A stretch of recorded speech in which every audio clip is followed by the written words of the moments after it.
So I'm so happy to have as my guest today someone who connected with me on such a deep level, spiritual level, heart level, however many levels you want to say, in the circle, known as Bryant, but now known as Ikar. Thank you for coming, Ikar. You're amazing. You know how I feel about you. Dude, totally, brother. And I got you always, no matter what. We've actually already collaborated on so many things since the circle, and I always appreciate your yes and know that you always have my yes. I do. And it's so cool, your poetry thing that we helped with. I mean, the guy's amazing. I'm following him. I'm already thinking he's such a cool guy. I can't wait to come out to LA and meet him as well. So for Pride, my buddy Brian Wallace, he's a poet laureate for West Hollywood, and for Pride, he wants to do 500 poems for people that call in and ask and share their story, and then they have poets write them poems to help them feel seen and understood. And I did it today. I called in, I got a poem. The poet channeled the woman I'm dating, the partner I'm dating, in the poem. I never even said her name. It was the weirdest thing. Wow. I I was mean, like, so they're on some mystical like love stuff over there. So I highly recommend people go check out Brian Wallace and his Oracle poets. absolutely. Definitely. I was there and I know they were having so many. I was on hold. I tried it twice. I'm going to try again.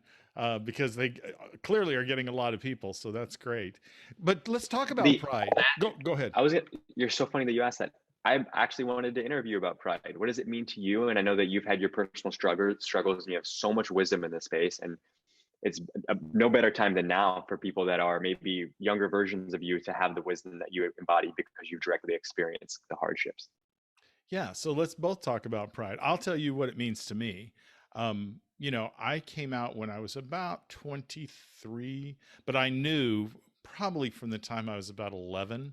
And some people don't, some people's sexuality, or identification takes them years, and sometimes it's fluid, it changes. And for me, it didn't, but I knew about 11 years old.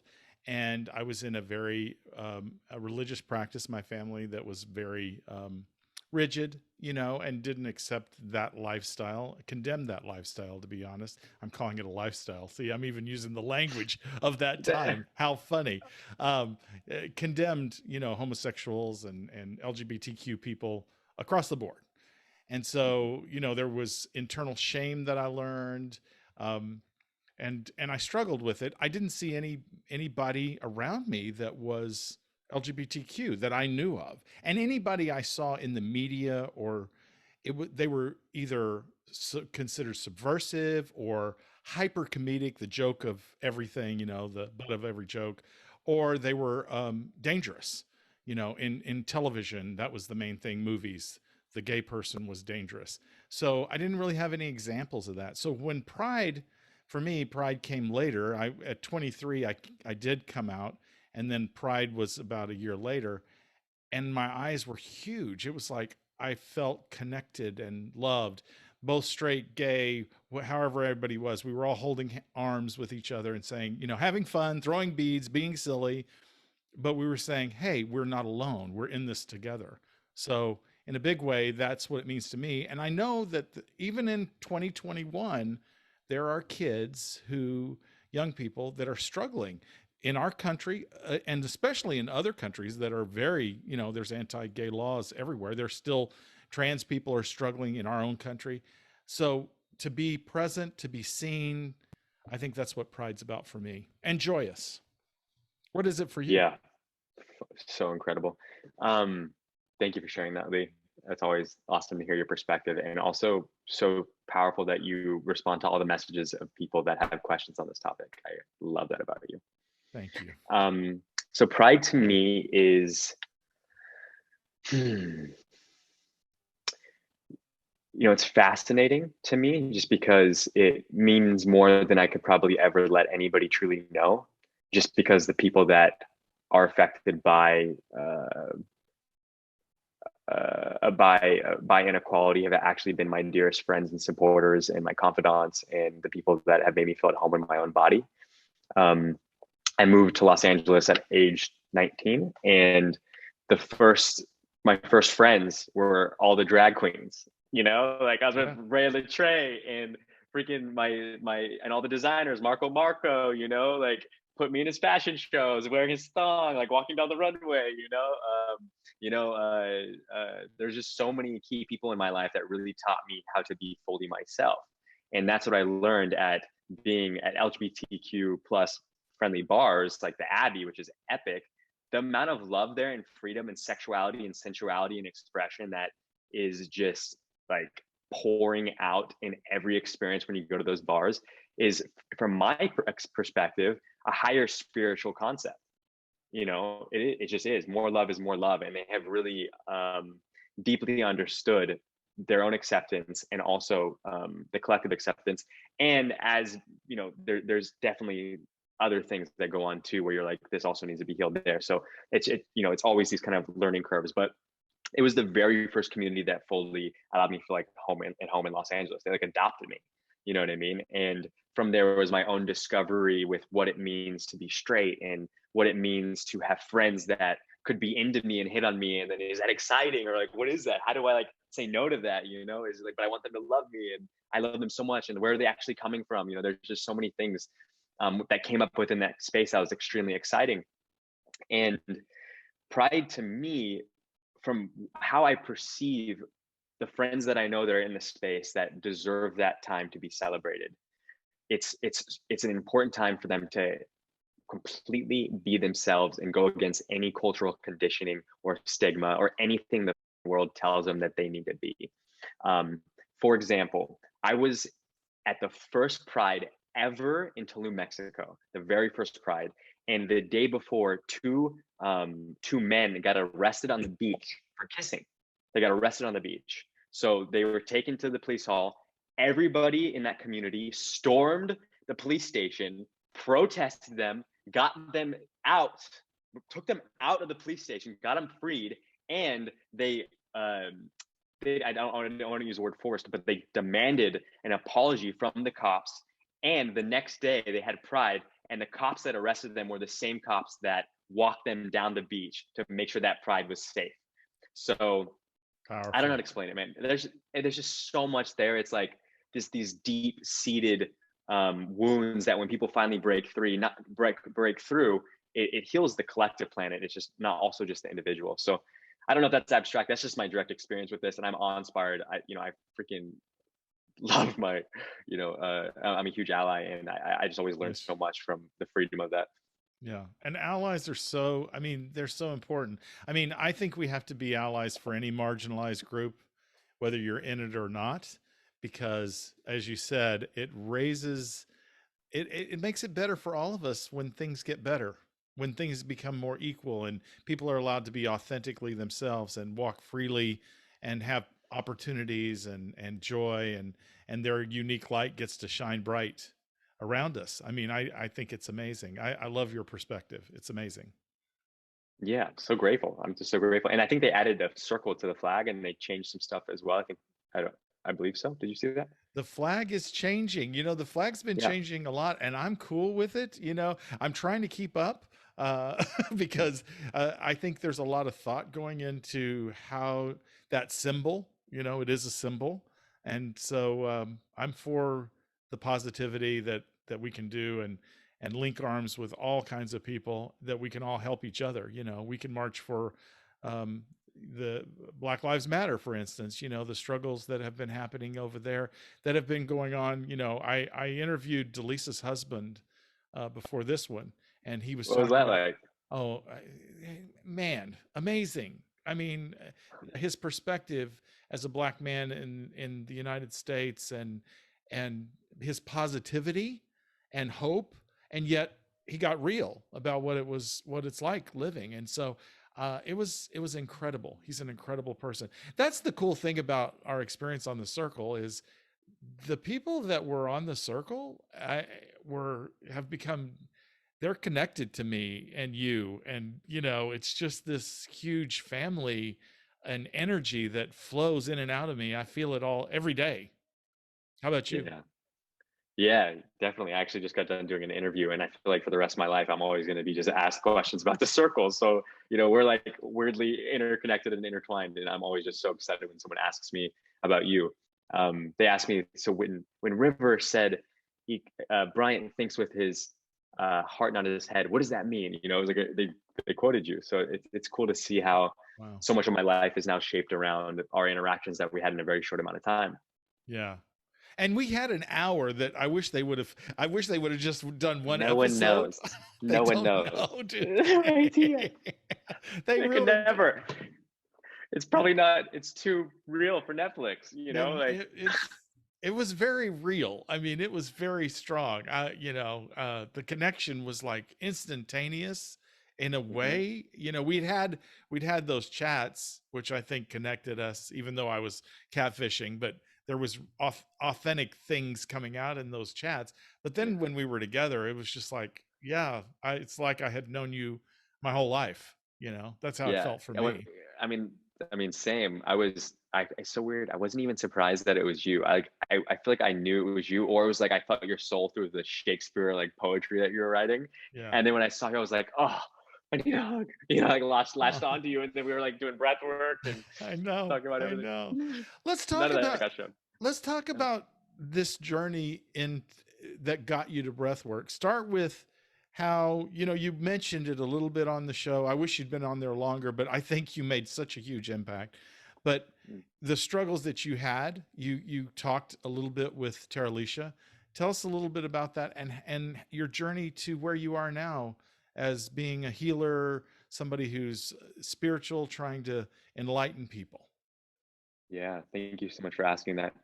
My mom would say this to me when I was a kid: if one person can do it, another can too. And I really feel like my experience in my life and then how I transformed it was a testament to the tools that I came across, and my willingness to just transform and heal, and just my, I want to use the word relentlessness to put my happiness beyond any material thing or any other person, anything outside myself in general.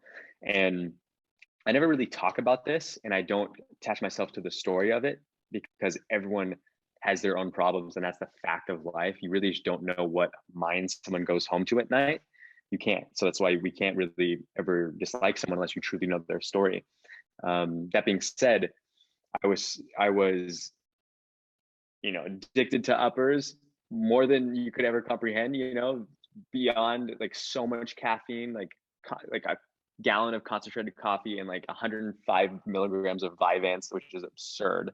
I was so I just wanted. I thought it was like I was all these like my brainwaves were firing. I was like doing 1,000 things. I thought I was being productive. It was like a state of being that I was getting used to operating in because I thought I needed to perform at this really high level. I got addicted to this feeling. That led it to, I mean, there's so many things that got interconnected. That was like one part of it.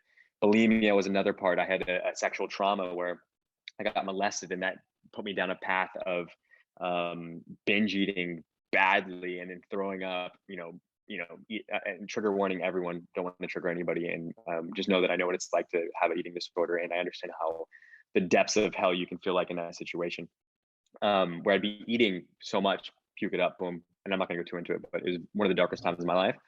And then steroids, it was like I was addicted. The testosterone was exacerbating all my anger. I was just like this, like, imagine, like all these things kind of going on at once. Just really trying to stimulate myself because I didn't want to feel my emotions that were inside, and really, I had an existential crisis very early on, and that led me down reading, so much philosophy, psychology, and eventually leading me to meditating 3 hours a day. I would sit on a bamboo mat. I got rid of my bed. I just had books everywhere. I would light like 30 incenses, and I would just meditate on a bamboo mat where I would sleep all day, and then go to the work the next day, then come home and meditate, because it took me that long to actually finally get to bed because of all like the chaos that was going in my mind. And at that time of my life, I thought I was my thoughts. I thought I was my behaviors. I thought I was the people that I've hurt. I thought I was people's projections of me. I thought that's who I was. I didn't know that there was something that was observing that was eternal, that was pure love. And after meditating and reading, I came across breathwork one time, and I did so many weird esoteric things. Let me tell you, I was drawing like pentagrams in the air, doing mudras, like you know what I mean. Like Yeah. I did a lot of weird stuff to try to figure myself out. And I did breathwork once, 30 minutes on top of a mountain. The peace that I always wished for myself, I finally felt.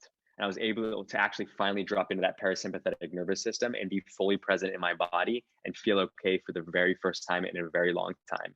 And then I was like, whoa, I got to master this, and then I got to share it with everybody. So um, from then, I consistently did the practices. I put it as a priority, just a little bit deeper breath every day, a little bit more time for myself, a lot of love expressed to every individual. And then I noticed, because the quality of how I was feeling shifted, the decisions shifted, the thoughts I was thinking shifted, and every one of your thoughts has the vibration. So when you're thinking more positively, you're going to speak more positively. It's going to create more positive things, and your perception of the world is more positive.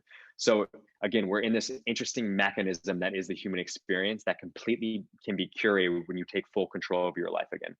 And those tools teach you how to do that. Amazing. Amazing. Cool, So right? Like, anybody so can do it. it's amazing. I mean, so that time on the mountain, that first moment of breath work, and you found that peace, and then you've become a master at this. I know, I Yeah. don't know if you call yourself a master, but I would call you a master. Thank you. And you have other people that have taught you and are still in your life, I assume. Um, so funny. The person I learned breathwork from was this amazing, epic gay yoga instructor that is now a drag queen teaching like Vogue yoga. You know what I mean? So like, he held space in a way that was interesting enough for me to really be willing and curious to learn from him. And he was, I could have went to study any other yoga instructor. They weren't interesting to me.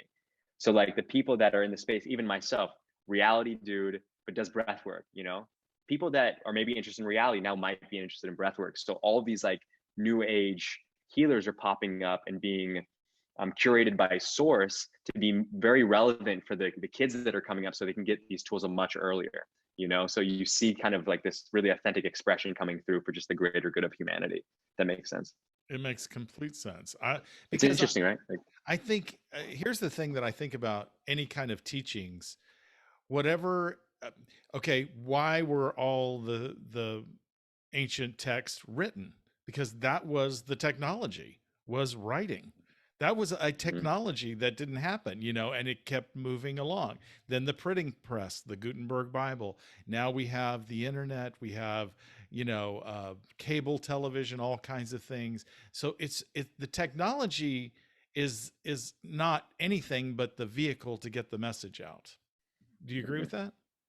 Yes, totally. And it's interesting now that there's the technology has evolved, and now we can collectively reach the masses through Netflix and spread more love into the world, if we so choose. And that's why I love you so dearly, because you've taken your platform, and you have not wasted time, my friend. You have, every day, do something that's bettering this planet, and your mission is so big, and you're going to reap the rewards, because it's not about the reward. It's about how you can help and how you can serve.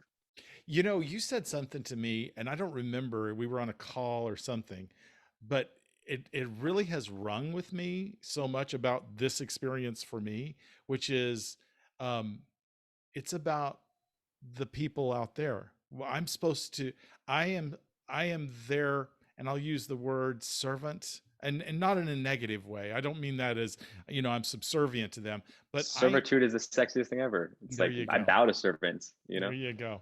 But but it's not about me and what I'm presenting, it's about them. And what I get, these messages from kids all around the world. Some of them haven't been able, and adults too, I'll be honest, but haven't been able to come out, are fearful about coming out, or are navigating, trying to understand who they are sexually, or their identity, whether that be in gender or whatever. I mean, that to me is important. Me getting likes and followers and all, okay, whatever. But to me, it's about those connections. When I went into the circle, one of the things I said, and they didn't air it because I wept, as I always did. I said, we were talking about the gay experience. Courtney and John, the John character, had an, a chat about being gay and the struggle of LGBTQ. And when that chat was over, I wept. I was so moved by it, and I said out loud, which they didn't do it. If I can reach one LGBTQ kid who won't take their life, I've done everything. I've done everything I've come to do. And I've actually had some messages about kids that have said, hey, I was in a pretty dark place. One of them said, I didn't want to kill myself, but I didn't really want to live. And so I've been able to, I've done it, you know, and I want to continue to Mm-hmm. do that. Not that I'm any smarter than anybody else, but if my light, my experience can help people, then that's what I want to do. And I know that's what you're doing. I know it. And I We're in love this it. together. I got you. I'm totally with I you. know. Let's end all the suffering in the world. Yes.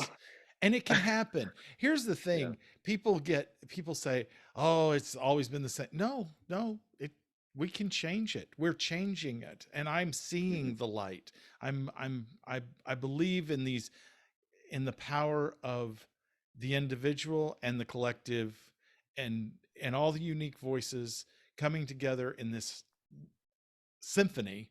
We're going to change it. I believe we will. I believe it. Mm-hmm. Beautifully said. Yeah, I believe it. See, this is part of what we're reliving that hour that we had. Yeah. We should call it the hour that happened that never got aired. Yeah, the hour of power. That's what we'll call I it, don't or know. something like Yeah. that. I don't know. Yeah. So, you know, reality TV is part of what you did. You know, you went into the circle. Tell me about how did they, how did you get involved, and how did you feel about the experience? I got, Raphael, right? You know, Yes, yeah, I love him. oh yeah, dear friend. He casted for America's Next Top Model when I did that on season 22, and he reached out to me and said, "Oh, I have this amazing, really big reality show that you would love and be great on. Would you want to interview?" And I was like, "For sure, let's do it." And then all of a sudden, I found myself in Manchester, in my apartment in complete solitude, not even having a phone. I was like, "What is actually happening? I What don't know just what's going on here." I was like, "Oh my! I did one interview, then I'm in this airport." You know what I mean? Like, what the heck? Um, So you hadn't seen uh, season one. You didn't watch season one. I did. I did. I'm actually like I did my research after, so Okay. I did know what I didn't. But you could never know, You right? You can't know that know. you could Yeah. never know. Yeah. There's no tips.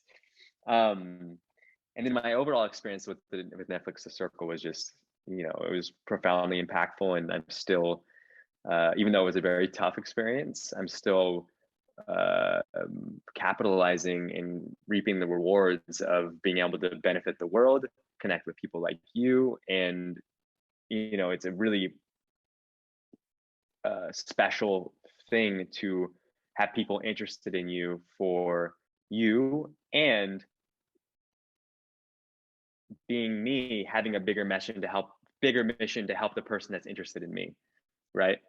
So I'm not caught up in this is for me and what I ever need to gain. It's like, oh, you're interested. You think you want to get to know me because of the circle? Oh, well, here, let me spread some seeds of love.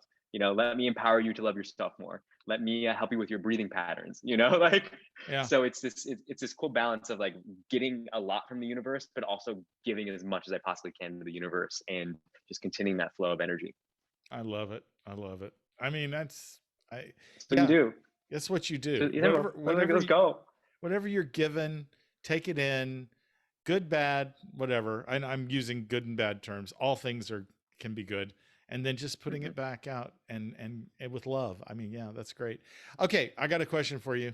So What do you I got? don't know if you know, I think I told you at the finale, the hashtag triplet in your thing. I thought it was a term. I didn't think. I I was know. thinking. I'm I glad thought. they didn't air that either. I know, because I thought, what's hashtag triplet? I had no idea what it meant. And it's you're a triplet. Yeah, That's yeah. tell me about being a triplet and Um, your brothers and all that. you got to meet him. I James, one do. of my triplet brother James, is in Texas. You guys Oh, would get connected so deeply.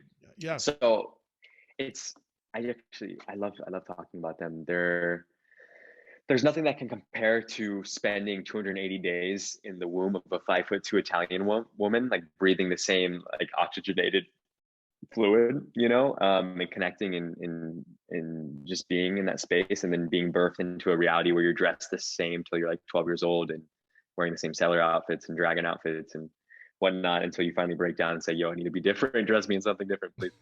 Um, how do I put it? I love them so much. Um, anything they ask already is, and their pain is felt collectively. All pain is felt collectively. Like I say, they're both so extremely beautiful and handsome. Richard is a firefighter in the Air Force, and he's doing wonderful. He's so simple, and he just loves to dance. It doesn't matter if there is nobody on the dance floor. I've seen this guy dance for 6 hours by himself in an empty bar. I'm like, Yes. what? How do you even do that? Like, I was tired after 10 minutes. He was just dancing, having the best time by himself in an empty bar. I was like, you're a different breed of animal. And then James, I always call him the tortured artist because psychologically he's incredibly intelligent and has the right answer to everything. He just makes less productive decisions. And it's so interesting to see him and what he's creating for himself. And I feel a lot of his pain. And I've meditated with him and we just bust into tears. And we're so emotionally charged, and it's cool to feel out them bring out the best in me and the worst in me, and it's there's no other experience like it. I tell people like I don't know anything different, and you could never fully understand what it's like to be a triplet. Yeah. um so What thank you for what asking. what order? I mean, what order At minutes and first, all? You're the, I was gonna at say first, I would have guessed yeah, at that. I first. would have guessed that. Yeah. Oh, Yeah. this is the story. This is the story. It was a Okay. C-section. They cut us open and they pulled me out first because I guess I was suffocating because James's butt was in my face. So they took me out because I guess his butt was in my face. I was like, and then they took me out first. So they That's said, great. That's awesome. That's why I'm oldest, because you were trying to yeah, suffocate me. yeah, just come with your butt. That's awesome. That's awesome. So, tell me about things that you're doing. You got Modern Nirvana. What all's going on? Yeah, man, dude, thank you for such a safe space. It's so cool to just open up and talk about these things. Modern Nirvana is a company I started about a year and a half ago with co-founders Kat Graham and Frank Galleriti, which are two of my dearest friends. Um, it originally started off as like a small conference that still had like 500 people at the Art of Living Foundation in downtown Los Angeles, and now we're moving it to Austin, Texas, August 14th this year, and it'll be like one of the first events that people will be gathering in person. You can also get tickets online too if you can't make it to Austin. This year, we're going to be honoring Deepak Chopra with the Consciousness Award, and we have people like David Asprey, who's like the father of biohacking, and Lee's going to be there. I'm giving him like 100 free tickets for him and whoever he wants to bring. If you ask Lee, we'll get you a ticket. I'll get you a ticket. Um, Okay. whatever you need. Deepak And Chopra. I mean, these people are giants. So yes, of course, I'll be there. And you're a giant in my mind. So let's go. I'll be doing breath work, and I'll be starting off the day. So I'll do a breath work and meditation, and then it's going to go into Kat's like fitness dance activity, and then into Frank's emotional healing, then into Deepak's speech. There's a lot of cool stuff going on there. Awesome. Awesome. What else? What Can I ask you else? some? Tell us Can I more ask you some stuff. questions? Of We should course you get can to know ask me. Lee. Yeah. We should get to know Lee. Okay, go ahead. That's just turn it around. I love that. No, well, I would have actually asked just to interview separately on your own YouTube channel, but I guess this works. I love it. That's how that's how you and I roll. We're okay with that. So I give you a magic wand. Okay, here it is. And I pass it over to you, and you receive it in the screen. It is my gift to you because I love you so much. And you can create anything with it. There's two things you're going to be creating. The first thing, you're going to create it for yourself, and it needs to be an experience. What is it? The first thing is an experience. Because I've had so many wonderful experiences, it's hard. I do have dreams and things. I'll tell you what, the experience I would like to do. I would like to do a show. I would like to be because I've pitched shows to Netflix, HBO, and everything. Nobody's ever picked it up. I would like to create a show that actually gets produced and aired. Okay, so we still got your magic wand. All right, how does it feel? That experience already exists. So I'm so stoked to be on set and bask in the wonder that is your writing, and then also laugh at your cute little cameos. And so you have this wand, and now you get to create something. Ready? For the world, the whole world. Wow. If I can create anything, it would be a true connection that everybody realizes how connected we are, because I think that brings peace and love. If everybody is aware of the connection, you can't hurt yourself. You can't hurt your brothers and sisters. You have to love them. Because if you hurt them, you're hurting yourself. That's what I would say. that everybody at that highest level realizes, experiences, internalizes, and everything, that connection. Mm, That's what I would could you do. imagine? Could you Honestly, imagine? I and we're going to do it. We're going to do Yeah, it. you're right. I I'm agree. I'm Oh, not. it's so deep. I don't want to be. I just because the past had a different kind of experience, I have seen it change from when I was a gay kid to where it is now in the US. It's not perfect, but it's changing.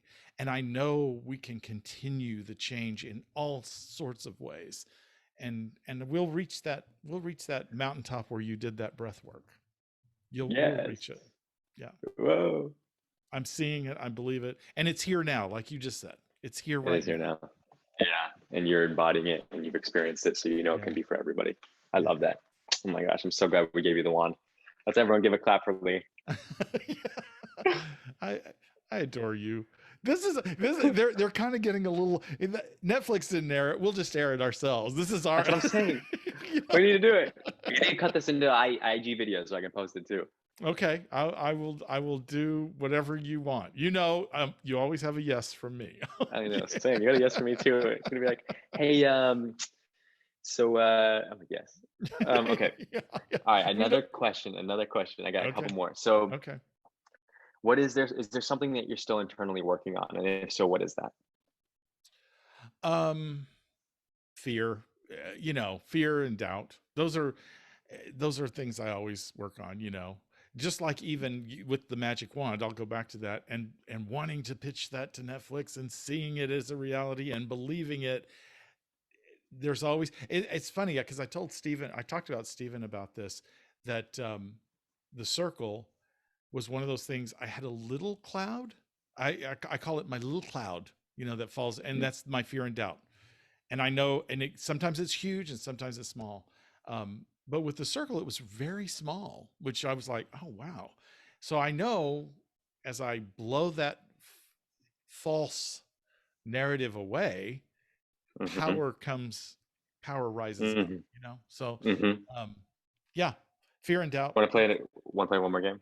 Fair and doubt. Yeah, That's great. yeah. So, so let's say there's Lee 10 years from now, and there's Ikar 10 years from now, and we've experienced so much life together, and all of our dreams that we want manifested happened, and we got closer together because of it. And they're like these epic divine beings of light. The world is great. Boom. What are the qualities of Lee and Ikar 10 years from now? And then we're gonna play a game after too. I, I love you so much. um, the qualities. I think our connection is is the same and deeper. Does that make sense? It's it Mm, and just because of all of the more experiences the shared experiences that we will have had or have had, since we're time traveling to the mhm. future. Um, so we have so many more shared experiences. We've seen so much growth and positivity in ourselves and outside the world, in the world, people around us. The world is brighter and shinier. So that I see. Um, what else? I don't know. I'm pretty happy right now. It's funny. I would say, I've gone through very dark times. Everybody has, like you said, well, whatever. And like you said, I, those were, those were another time and those were for a reason and I let them go. But even through those periods, it gets me to where I'm at. It's the joy it's connecting, golly, I would do anything for you. You know that. And, I know. and so I know. it's like, I want that. I want to feel that. And I am feeling it and I'm going to continue to feel it. So I don't know. Does that answer your Yeah. question? I kind of rambled around that one, but Yeah, it does. My original intention was to just like us imagine 10 years from now ourselves embodying kind of all these really profound qualities of wisdom and compassion and love and yeah, really being able to be in a world that is heaven on earth, whatever that means, but just like a loving world, and then allow that version of ourselves to send us energy to this present moment so we can feel it and embody it and become it now, because there is no then and before. There is just this moment. Right. And just allow it to like fill our cups overflow, because I mean, dude, you're such a gift. You're such a gift to this world. You Come too. on. I mean, I mean, this and weird little relationship, like we're a gift. Like this is a good relationship. I I love it. know, It's my I favorite. know, Like, I I'm know. so glad you got my back, man. I have, you know, we'll just talk about, I'll go. Okay. I'm diving out of the divine and into the game, the circle. It's like you said, make sure you take care of Courtney and Chloe. I mean, I took that in. I was like, yes. I mean, it was like, that's a fact. And Oh, guess what? It got me to the finale. I mean, yeah, I mean, I know that it's a game, blah, blah, blah, but I'm just saying there was something about that wisdom that you fed to me, and it got me all the way to the finale. So, I mean, I think when you hear it, when you know it, and you feel that connection, that kinship, grab onto it. And the little doubt and fear, it's in 10 years, maybe that will be gone. Maybe I won't yeah, have that. Even the little tiny bit that's left, yeah. it's gone. I love that. It's, I'm in the same page as you. I think my little doubt and fear will be gone too, and yet I'll still be so excited and grateful to be alive every day. yes. But I have that too, and I know that it makes us relatable to everyone as well. And who's to say that's even ours?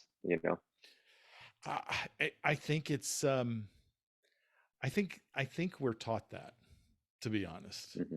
I think Hmm. when you're born into this world, you don't really have that, but this society teaches you, hey, don't go that far. What do you mean? It's like they want to get everybody to conform, heteronormative, uh, don't, yeah, stay in your station or whatever it is. Those are the little programming that we're all given. So I'm getting rid of that. It's not mine. It's not my programming. Hmm. It's somebody else put it in. I'm going to get it out. I'm going to let the light shine. Let's I'm figure going it to out. dance like your brother for 6 hours by myself in an empty bar. Yo, that's what I'm saying. Let's do it. I'm with you. Come Like on, for let's no go. reason, just For no yeah. reason, for The joy. world is the music. He's the dancer. He's just in it. Yes. And anything that comes at me, I'm going to respond with tranquility and gentleness and peace. Hmm. Hmm. Very wise. Yeah. Very wise. And that's what I think. That's what like even decision makers in the world, they need to learn how to respond from that space, not this like controlling judgment. I have to force this into existence. No, it's like breathe. More voices at the table, more diversity, more oneness. Right? Listen, deeply listen. Right? If you're talking most of the time, you're actually not probably doing something correctly. And you know. and one of the things for me that's changed in my life, I was and I think the incarnation you were when you were talking about bulimia and all those things, that is and whatever, that I've been in that state. It's that I'm striving I'm striving so hard. I have to force things to be in certain places so that I'm getting elevated. That's that, again, that fear and doubt. I'm not worthy. I got to get to a level where I am, where people will look at me and think I'm important. No, I think kind of riding the wave and Hmm. letting things, and when something kind of, you meet some people and they start going, there's a little chaos here and it pushes you another direction, go, and you were wanting to go that direction. No, I'm supposed to go that direction, the other direction. Kind of just go Hmm. with it. I don't know. Go with the flow. It sounds very hippy dippy, but go with the flow. Go with the It won't flow. lead you wrong. Yeah, the It universe let is here to love you unconditionally. Yeah, it's, let us together. it led us together. And we were meant to have this undying friendship, this friendship forever. So there you go. Uh, oh, Wow. love you so much. How do we how, Every where time we just get in. it's so weird. It's a good weird. Weird is a bad Yeah. word, isn't it? Weird's a bad word. But I want to be weird. I don't want to be normal. So maybe it isn't. Yeah, same. Uh, so I love being authentically weird. There you go. Hmm. Hmm. Hmm. I mean, that's all that's left at this point. Don't be fake weird. Don't be fake weird. Don't be fake weird. Be authentically weird. Yeah. Oh Be man. authentically weird, and you will thrive. Oh So my if there gosh. was one piece of advice for the viewers, what would that be? What can they take with them? For me, the very first start is loving yourself. Mhm. That's the first start, is to love, I think on any journey, and you've got to, and there may be many steps to get to that, but you got to love yourself. And that's my big piece, because we're Well done. all so many people are living other people's expectations. you Yeah. know no, love yourself and be yourself, Mm-hmm. and the journey is going to be amazing. It's gonna be amazing. And You're gonna then have so much fun. hashtag JFTF, just for the fun. Just for you the fun. you got to do something each and every day that's not about serious. Just do something for fun. If it's just having a bubble bath or eating dessert before dinner or whatever, do something Taking a just deep for fun. breath. Taking a deep Yeah. breath. Come on, Yes. breathe for fun. Breathe for. Watch you. Nice. Good breath, Lee. Good breath. Felt good. Man. All right. So thank you everyone for tuning into Lee's YouTube show and having a car on. I'm gonna come back and interview you though, because I have more questions. Okay, I let's do it. Let's do it. Thank you so much for being here. Yeah, you're in my heart. You're in there forever. Mm-hmm. I carry you with me too, my friend, and the medicine that you carry and how you help the world is truly inspiring. Oh, thanks.